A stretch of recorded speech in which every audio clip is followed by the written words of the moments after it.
All right, I've got your exams graded. I probably won't be able to put them into your POs until tomorrow, though, I think, because I need to look at some things on them again. It was a tougher exam for people than the first exam was. The average score was lower. Still not real bad. I mean, the average for the first exam, I think, was pretty good, like maybe mid to upper 80s, whereas this exam was more like lower 80s, which is more typical for the typical kinds of averages that I see. I didn't have any extra credit on this exam. I probably will provide some extra credit on the next exam, a chance at getting some extra credit. But it sort of felt like when I wrote this exam that it was already long enough as it was. What do we have coming up here? Well, today we're going to try to focus mostly on section 3.7, which is about something called the Trace-Determinant Plane, which is kind of a cool thing. I think it's a neat subject. We'll talk about bifurcation some more. We do have two other kinds of cases to think about with linear systems. One where 0 is an eigenvalue, we'll talk about that today. And another case where you have what's called a repeated eigenvalue, where your characteristic polynomial factors as lambda minus something squared. That's called a repeated eigenvalue, an eigenvalue of multiplicity 2. That's kind of a tricky example. It's in section 3.5. We haven't talked about it in class yet. I'll talk about it a little bit on Friday. But we're also going to want to talk briefly about three-dimensional systems and get into chapter 4 on Friday. So today, let's start with considering an example where 0 is an eigenvalue, a non-repeated eigenvalue. 0 cannot be an eigenvector. The vector 0 cannot be an eigenvector, right? I've emphasized that a lot. That's something that you should remember. But the number 0 can be an eigenvalue. And in fact, that's going to occur anytime your matrix has rows or columns that are linearly dependent when they're multiples of each other. For example, if I create a matrix A where the first row is 2, negative 3, and the second row is, say, negative 3 times the first row, negative 6 and 9, that's an example where the rows are linearly dependent. They're multiples of each other. And if you do this for a 2 by 2 matrix, the columns will also be linearly dependent, as if by magic. Look at that. Multiply the first column by negative 3 halves to get the second column. If you make the rows multiples of each other for a 2 by 2 matrix, the columns will automatically be multiples of each other. We're considering the corresponding linear system, of course. And we want to find the general solution. There are going to be infinitely many. You think you can finish what I'm about to say? There are going to be infinitely many. What's this determinant going to be? Oops. Mistake. 18 minus 18 is 0. That determinant being 0 means what about the system? There will be infinitely many, finish it? Equilibrium points, yeah. There's going to be an entire line, in fact, of equilibrium points. Because this determinant is 0, because this matrix is singular, not invertible, those are the terms that I mentioned earlier. Not a real big deal that you know those terms, but what you should know is that this determinant being 0 means there's going to be infinitely many equilibrium points, and it's also going to mean 0 is going to be an eigenvalue. What are those equilibrium points going to be? Well, think about the corresponding linear system in scalar form. dx dt equals 2x minus 3y. dy dt is going to be negative 6x plus 9y. Set both of those equal to 0 and solve for x and y. However, both of these are equivalent to each other. If you do elimination, for example, if you multiply this equation by 3 and add it to that equation, you get 0 equals 0. It doesn't change anything. These equations are equivalent. Their solution set are the same. Their solution sets. So the best way to do it is similar to what you do when you think about trying to solve for eigenvectors. Write one of these variables in terms of the other, like y in terms of x, if I put 3y on the right-hand side, then divide both sides by 3, I'll get y equals 2/3 x.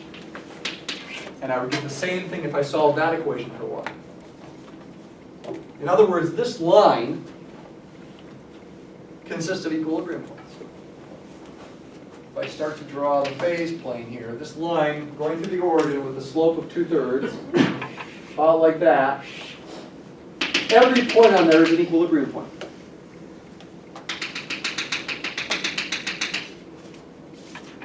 Of course, I can't draw them all, there's infinitely many. I'm trying to emphasize that every point on this line, y equals 2/3 x, is an equilibrium point. There's infinitely many of them. All right, what about the general solution?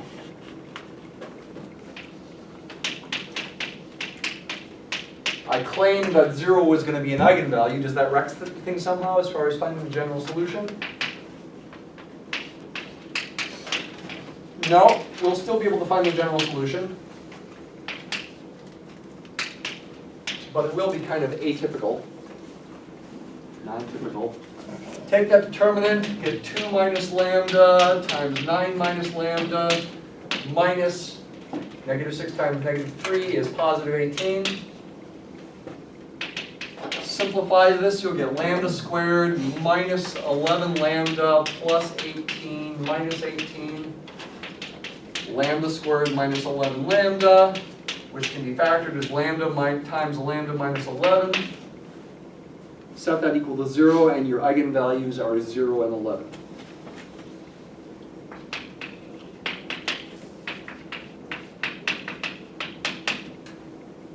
And yes, again, 0 can be an eigenvalue. The vector 0 cannot be an eigenvector, but the number 0 can be an eigenvalue. How about the corresponding eigenvectors? Can you do it for 0? Yes, you can. Go back up here again. Focus on one of these rows. Replace lambda with, in this case, 0. Make that the coefficient of x. Make that the coefficient of y. Set it equal to 0. You're going to get 2x minus 3y equals 0.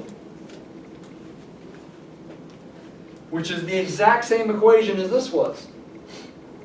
Which shouldn't be surprising then. If you think about that. Vectors graphed in such a way that when you put their base at the origin, like this vector 3, 2, are going to lie in this line. And if you think of those vectors in terms of the matrix multiplication, multiplying A times that vector to get the vector in the vector field, this vector gets mapped to the 0 vector. You can check it by multiplication as well.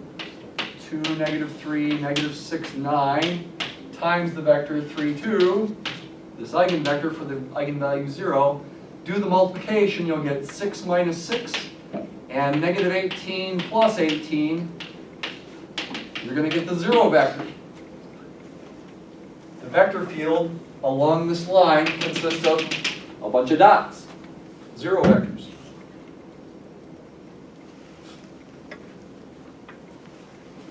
In a sense, I mean, these dots are not straight line solutions, they are just equilibrium solutions, but they all do lie on a line, the same line. What about the other eigenvalues? Is there any issue with that? No, there's not. Lambda equals 11. That's the corresponding eigenvector. Replace the lambda here with 11. 2 minus 11 is -9. -9x minus 3y equals 0. Solve that for y in terms of x. You'll get y is -3x. If you pick x to be 1, then y would be -3. And that is going to correspond to a straight line solution. Going through the origin, well, parallel to that vector 1, -3, which will be about like this. And since that eigenvalue is positive, solutions are going to move away as time increases. What about the rest of the picture? Well, let's see what the computer produces.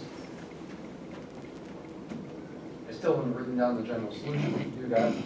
We can think about it, but let's go ahead and see what the computer produces here. So our matrix A is 2, -3, -6, 9. We can just quickly make a stream plot of this to see what it looks like. Stream plot. The vector field can be typed in as A times the vector xy times in Mathematica here. Matrix times vector has to be done with a period.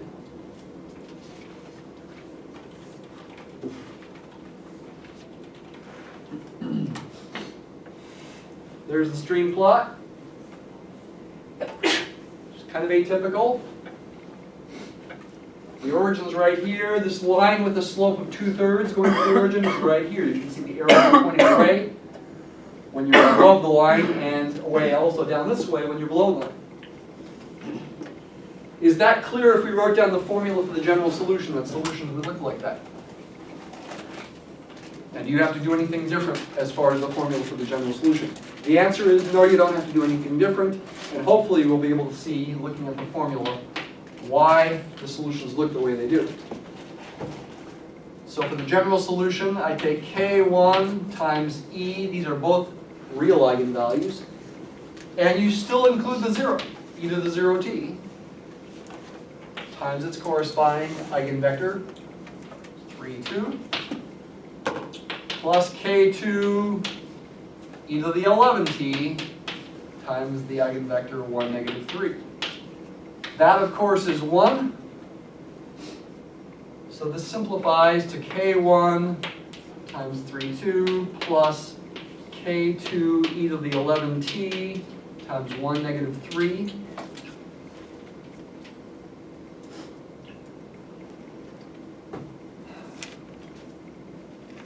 So it's like you've got for any particular initial condition where you've got a fixed value of K1 and K2, it's like you're at a fixed vector plus some vector that varies in t. Say K1 is 1 and K2 is 1, just to pick something specific. If K1 is 1, it's like you start at the vector 3, 2, which is like starting at the point 3, 2, and adding on this vector, which would be a 1 there, e to the 11t times the vector 1, -3t, or excuse me, 1, -3. That's going to be a vector parallel to that vector, 1, -3, which I drew over here, and parallel to that line right there. So for an arbitrary value of time,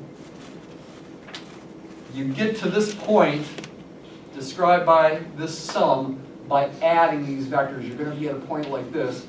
And as t increases, you still keep adding a multiple of the same vector. So you've got to stay on the same line heading up that direction. All those, there's a bunch of straight line solutions, really, and they're all parallel to each other. They're all parallel to that eigenvector 1, -3. Okay? So you can do the same kind of things as far as finding the formula, and by carefully thinking in this case about vector addition and how you think about vector addition geometrically, you can reason out in this case why, given some point not on this line and some positive value of t, say why you've got to lie on this line. When t is positive, you're going to be up in that direction. As t increases, you're going to go off this direction to infinity. Okay, so it is kind of atypical, but you can handle it. The repeated eigenvalue case is harder, actually. That's harder to handle. Again, the reason is because, I mentioned this last week, because you can't find two linearly independent eigenvectors, typically. There are a couple special cases where you can, but typically you can't find linearly independent eigenvectors, so it's harder to find the general solution in the repeated eigenvalue case. We'll talk about an example like that on Friday. All right, let's move on. The main thing I want to talk about is something called the Trace-Determinant Plane today. And this is going to correspond to thinking about families of differential equations and trying to find bifurcations. Families of linear differential equations. So I'm going to have some unspecified parameter, like A. Let's consider that system right there.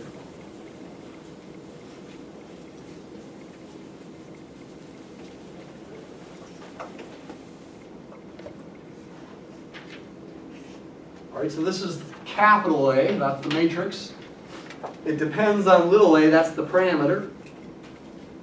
This is really representing, think about this is really representing infinitely many differential equations. One differential equation for each value vector.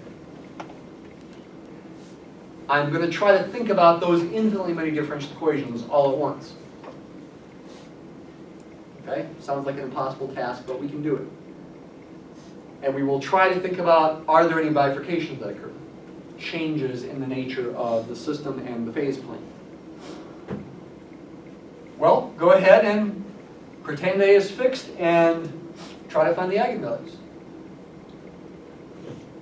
So the determinant A minus lambda I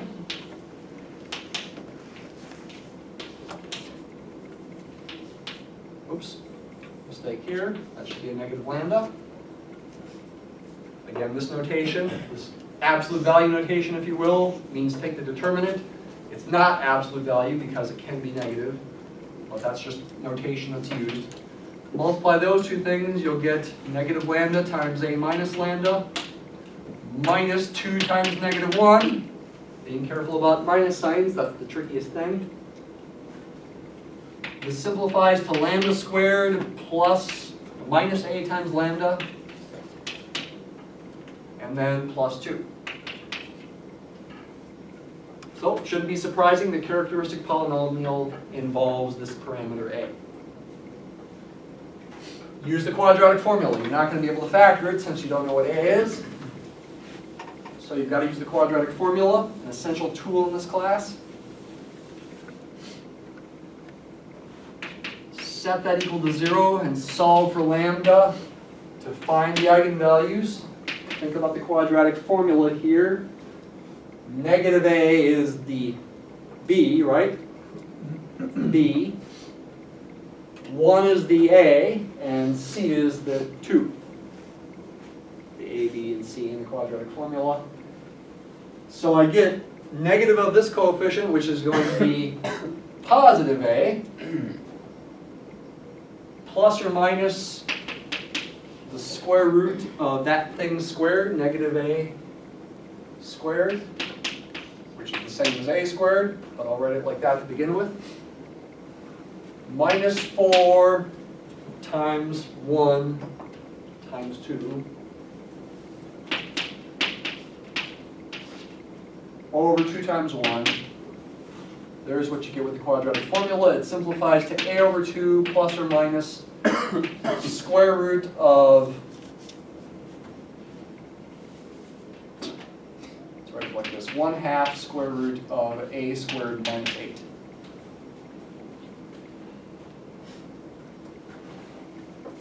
This seems like it should be the key to think about, right? To think about what kind of eigenvalues you have, at least in the distinction between real and complex. You're going to have real eigenvalues if and only if A squared minus 8 is greater than or equal to 0,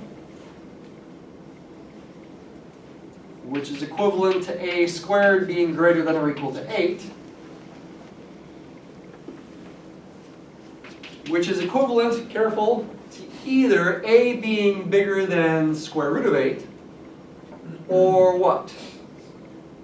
On the flip side. On the negative side. Yeah, less than negative square root of 8.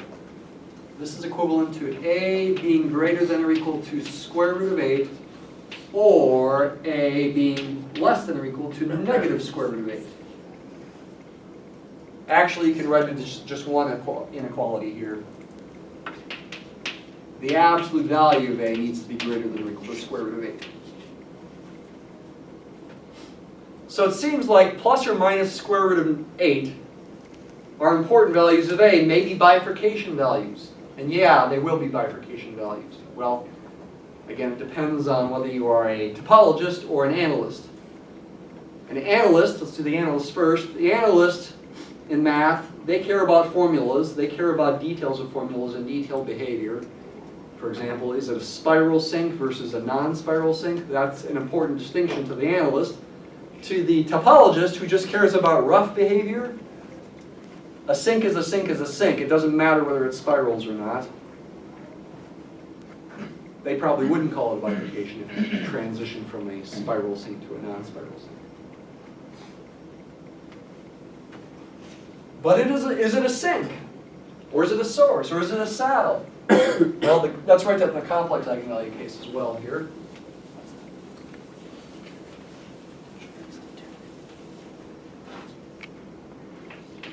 We're going to have complex eigenvalues if and only if the opposite occurs. A squared minus 8 is less than 0, which is equivalent to A squared being less than 8, which is equivalent to the absolute value of A being less than the square root of 8. In other words, A is between negative square root of 8 and positive square root of 8. So those are the boundaries between spiraling and non-spiraling behavior. I think we'll be analysts here. I like topology, but I think we'll be analysts here, and we will call those bifurcation values. We will make a distinction between spiraling and non-spiraling. But is it a sink or a source? Or a saddle? Well, if it's complex, it can't be a saddle. Could be a sink or a source. In the complex case, think about it carefully here. That thing right there is going to be the real part of the complex eigenvalues in the complex case. Because that part's going to be the square root of a negative number, which will be I times the square root of the corresponding positive number, opposite of the negative number. This thing with the 8 and the A squared switched around and the half there is going to be the imaginary part of the eigenvalues in the complex eigenvalue case. It's the real part that determines if it's a sink or a source, right? Because of Euler's formula. Remember that if you think about the complex eigenvalue case, and you call your arbitrary eigenvalue, say, alpha plus beta I, and you think about Euler's formula applied to this kind of function of t. First, you use properties of exponents to break that up, then replace this with cos beta t plus I sine beta t. That only affects the oscillatory behavior. There's the part that affects the long-term behavior. Is it a sink or a source? And if alpha is negative, it's going to be a sink. And if it's positive, it's going to be a source. The real part determines whether it's a sink or a source. If alpha is 0, what do we call that in this kind of situation? What if alpha is 0? What happens? Center. It's called a center, yeah. Neither a sink nor a source. Not a saddle either. Centers typically have solutions that are ellipses, going in a certain direction, and you've got origin as being your equilibrium point. That's a center. So in the complex eigenvalue case, in this case, the real part of the eigenvalues equals A over 2.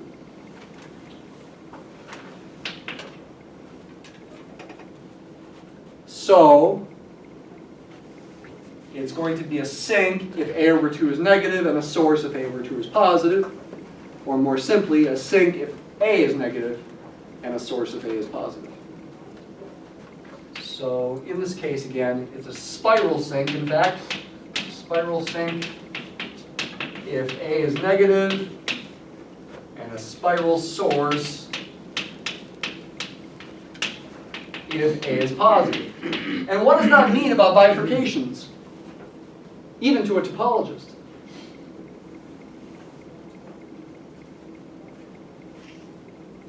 Two bifurcation values are plus or minus square root of 8. Bifurcations to an analyst.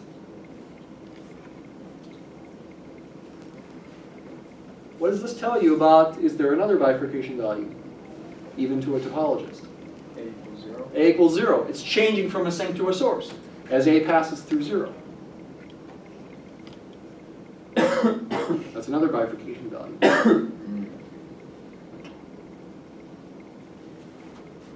How about the real case? Do we ever get a saddle, for example? The answer is no. You're never going to get a saddle in this example. Why? To get a saddle, you'd have to have one positive eigenvalue and one negative eigenvalue. Can that ever happen?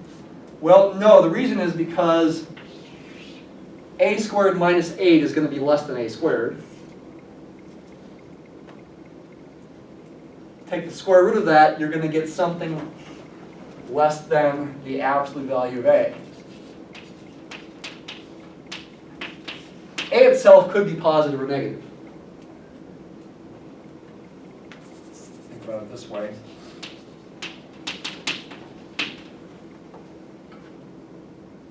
A itself could be positive or negative, but in this real case, this is going to be a real number.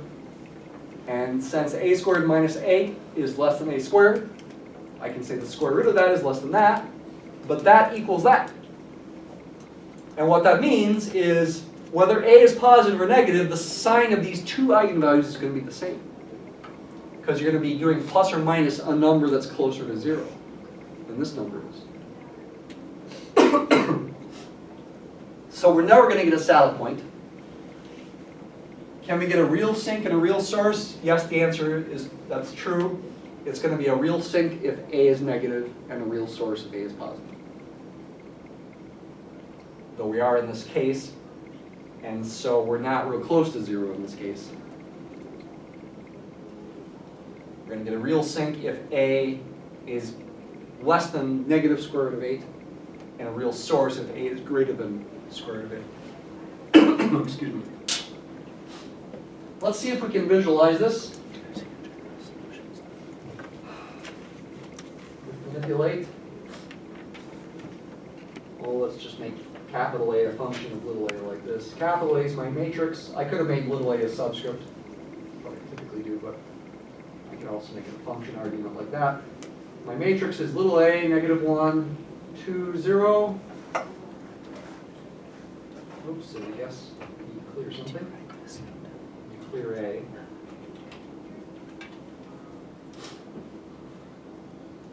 Let's make a manipulate animation where we look at the stream plot of A, capital A of little a dot xy.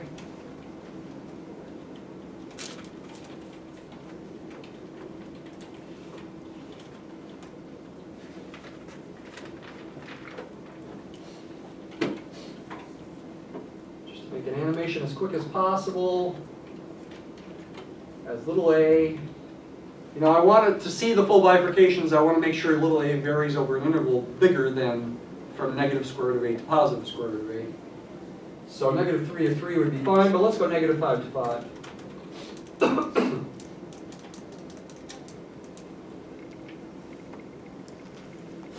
So there's the stream plot. In other words, those are pictures of the solution curves. I hope you haven't forgotten that. Stream plot is producing pictures of the solution curves. What happens as A changes? We have evidently a non-spiral sink here. Real, non-spiral. A is negative, it is a sink. Oh, we lose the arrows. We can make a performance goal quality in here. Performance goal quality.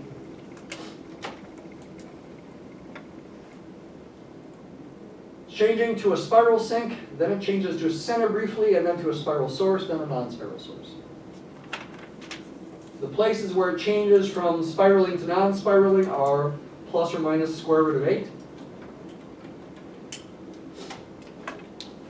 Hard to tell, but that's the boundary between spiraling and non-spiraling right there. In fact, that's a repeated eigenvalue case.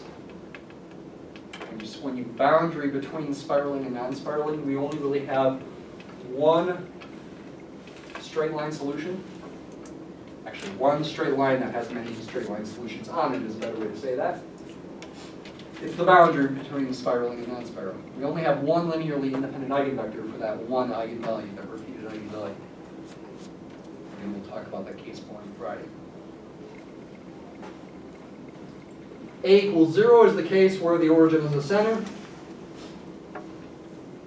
If you increase A ever so slightly from 0, 0.1 for example, still kind of looks like it's the center, but it's not. I made A positive 0.1. This is a spiral source. But the spiraling is occurring very slowly. All right, in this notebook, for the past number of class periods, I also have a section. It's at the very top of the notebook, and I'll keep it here for this class,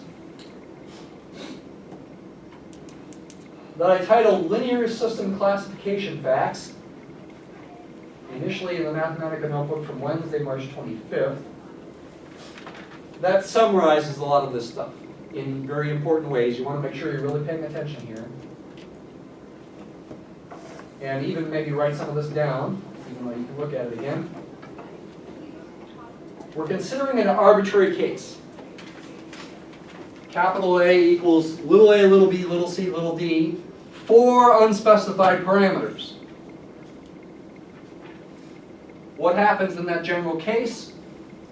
What's the characteristic polynomial? First of all, it's the determinant of that matrix, which if calculated is this, and then expanded out, it simplifies to this.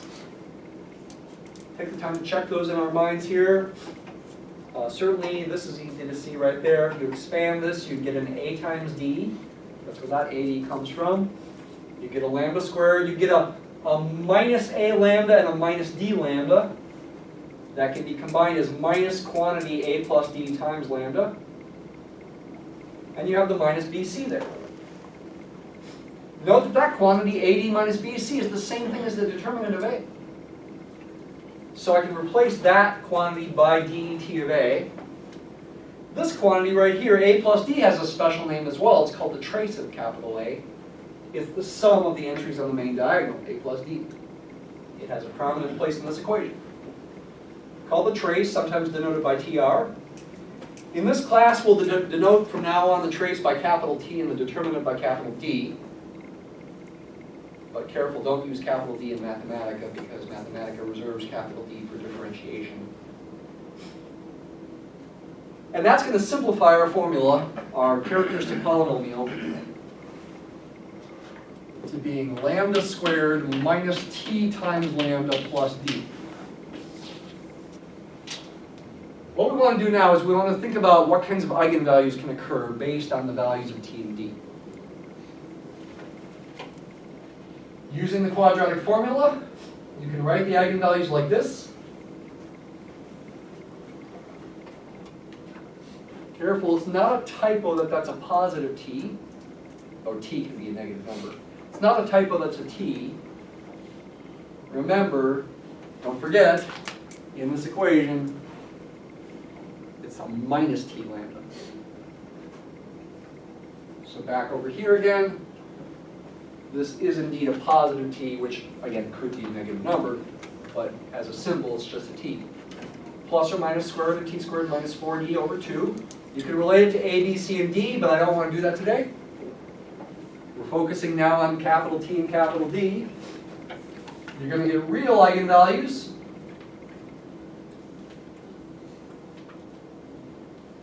If and only if those inequalities are true, so that you're taking the square root of a non-negative number.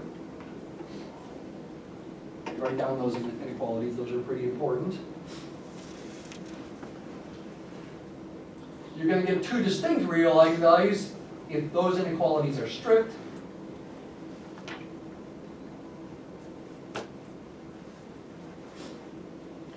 It's not going to be a repeated eigenvalue. Can you say more? You can also say, moreover, they have opposite signs making the equilibrium point at the origin if and only if this is true, which is the opposite of what happened in the last example. In the last example, we had a squared minus 8 inside the square root, which was, in the real case, giving you a square root less than the absolute value of a. In this case, this is going to be true when capital D is negative, so that by doing t squared minus 4d, you're really doing t squared plus a positive real number. This analogy is going around? I'm kind of bothered with my throat too here. If d is negative, this is going to be t squared plus a positive real number when d is negative. So that's going to be a positive number under the square root, and moreover, that will cause the square root to be bigger than that, which will cause you to have opposite sign real eigenvalues. The origin is going to be a sinc. When, here's the punchline, when d is negative.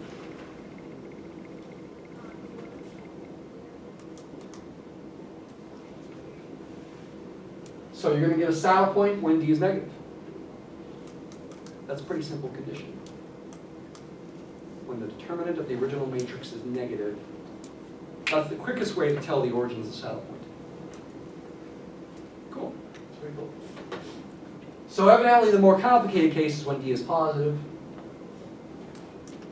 Put this over, you're going to get, in the case of distinct real eigenvalues, they're going to both be positive if and only if both t is greater than 0, and this is true, meaning, here's the punchline, both t and d being greater than 0 are true.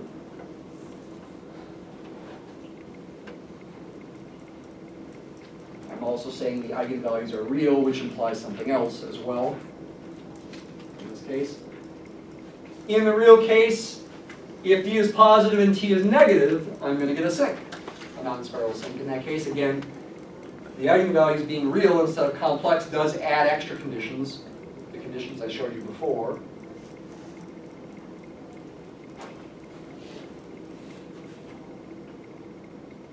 Conditions up here. What about complex eigenvalues? Can the eigenvalues be not real? Yes, that happens if this is true. Okay. It would be good if you haven't written this stuff down to, after class, look at the video again, or look at this notebook and write some of these things down. Let's now take this information and draw a picture. Very important picture.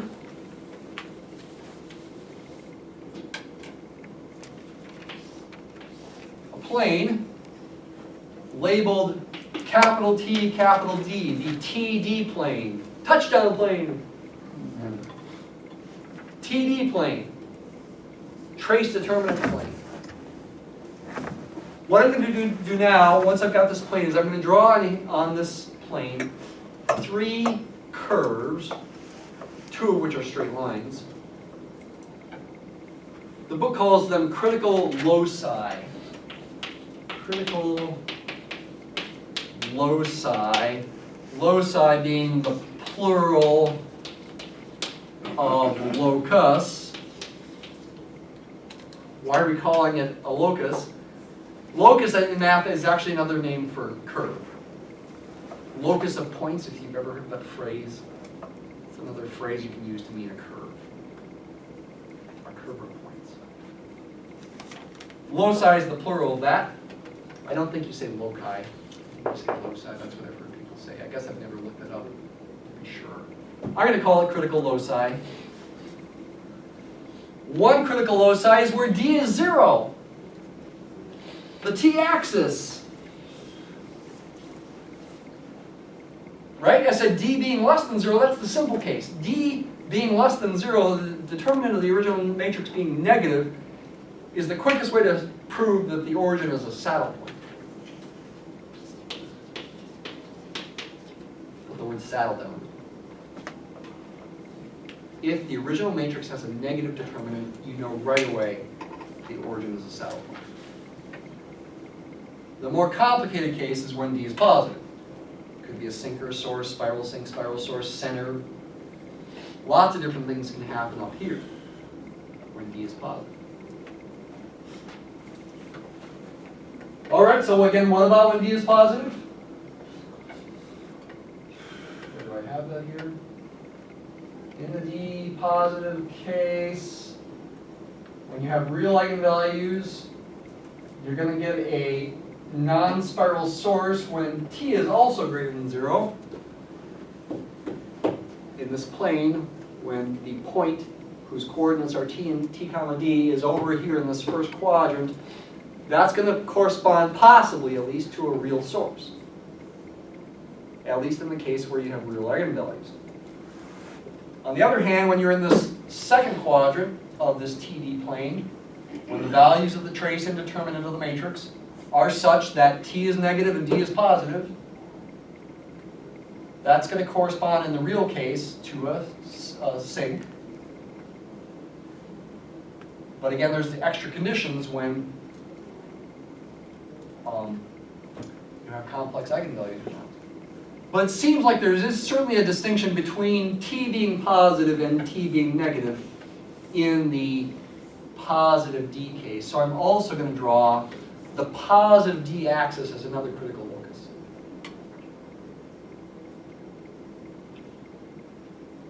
That maybe is the distinction between sink and source. At least it is for the real case.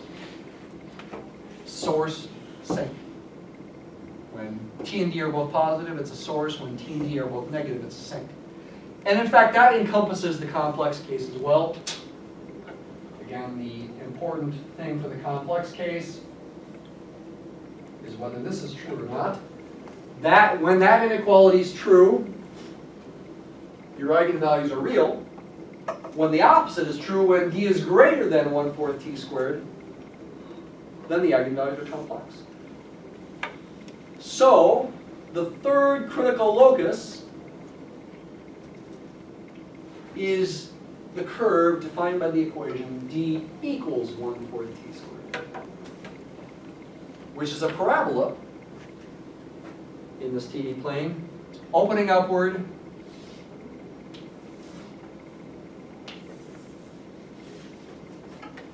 all like that. D equals 1/4 T squared. Think of that as a function of T, graph it as a function of T, you get a parabola that looks like this. That's equivalent, by the way, to 4D equaling T squared.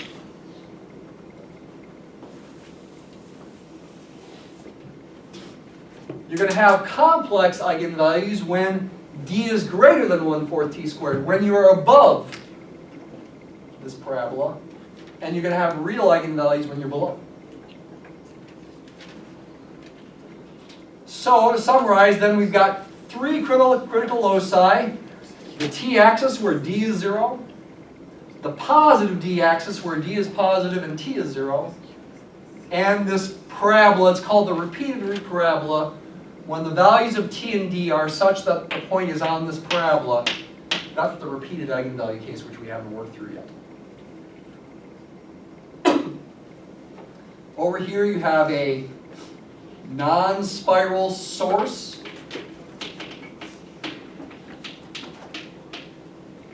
In here you have a spiral source.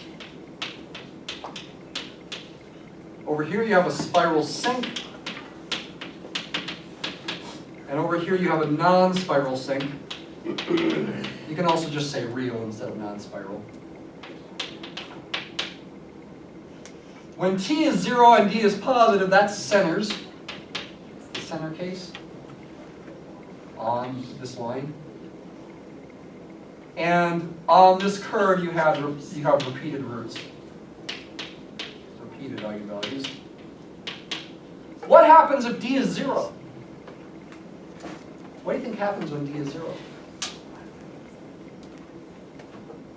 What if D is 0, so we're on this line? What's the boundary between a sink source and a sink or source and a saddle? The center. No. Center's here. Oh, I'm sure part of the combination. When D is 0, that's the 0 eigenvalue case that we talked about earlier today. 0 eigenvalue case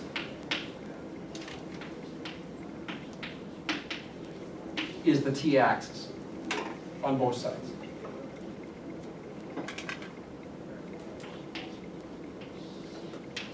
What about at the origin where all these things meet? That's like a really degenerate thing, evidently. The origin is somehow both a center, a repeated eigenvalue, and a 0 eigenvalue? Yeah, actually it is. 0 occurs as a repeated eigenvalue when D is 0 and T is 0. Here's an example where that occurs. There's an example where 0 is a repeated eigenvalue. Here's an example where 0 is a repeated eigenvalue.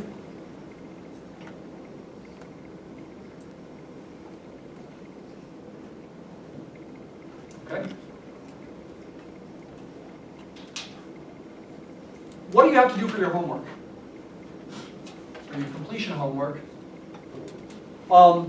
You need to think about this trace-determinant plane, and based on the examples that you're given, you need to not only do what we did with all the algebra with the quadratic formula, but also think about how it's related to this picture. That's the most important thing, actually.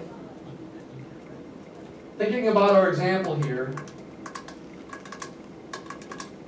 this one right there.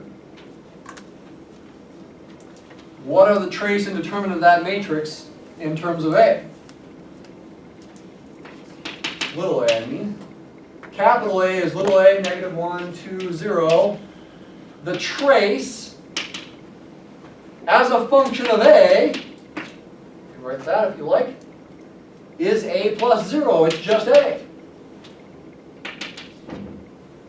And the determinant, in general, also a function of the parameter, though in this case, it simplifies to a constant 2. These two equations, t equals a, d equals 2, give me a parametric curve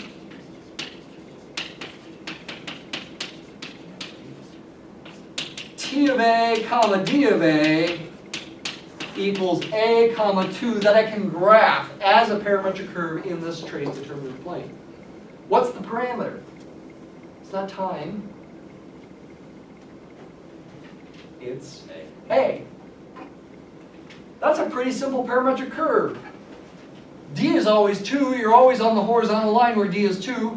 A varies, and as A increases, you move from left to right along that line. That's the parametric curve, assuming this is D equals 2 right there. That's the graph of this. And you can see now why, in a picture, you change from a non-spiral sink to a spiral sink to a spiral source to a non-spiral source for that example. Change from a non-spiral sink to a spiral sink to a spiral source to a non-spiral source as A increases. And every time you cross one of these critical loci, that's when the bifurcation occurs. The bifurcations correspond to crossing these critical loci. This one's going to occur when A is negative square root of 8. Negative 2 square root of 2. This is going to occur when A is 0. And this one's going to occur when A is positive square root of 8. 2 square root of 2. And those are your 3 bifurcation values. We're being analysts, not topologists. Let me just make a final 30-second comment here. In general, theoretically speaking, when you plot the parametric curve T of A, D of A, if the example is complicated enough, it can do all sorts of things. Okay, I've never seen an example where that happened, but theoretically it's possible. So theoretically, you can have lots of bifurcation values. Anytime you cross one of the critical loci, that's a bifurcation value. There, there, there. Where else? There, there, there, there, there. Okay. Anytime you cross one of those critical loci, that's a bifurcation value. Finding the bifurcation values, though, also corresponds to dealing with formulas, or more simply, actually focusing on this kind of formula. You're going to want to replace d with d of a and t with t of a, solve for a to figure out when you cross the Euclidean parabola, for example. Okay. See you Friday.